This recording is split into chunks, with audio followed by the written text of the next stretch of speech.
Assalamu alaikum. Hello everyone. Welcome back to my another video.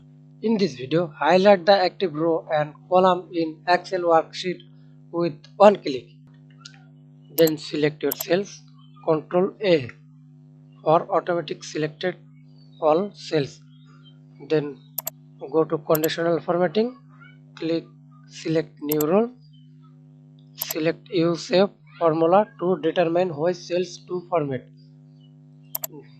Then go to the description box and copy this formula. Then Ctrl B for paste, Ctrl C for copy, Ctrl B for paste. Then go to format, fill option, select your color. Example, I select this color. Then OK. Right click mouse,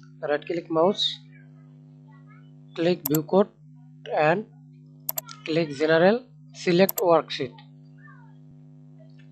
Then type here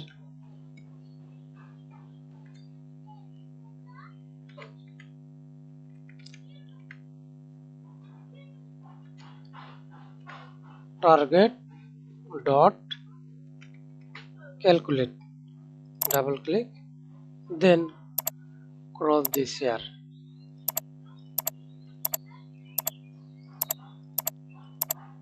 Thanks for watching video. Please subscribe to my channel, like, comment, share. Thank you.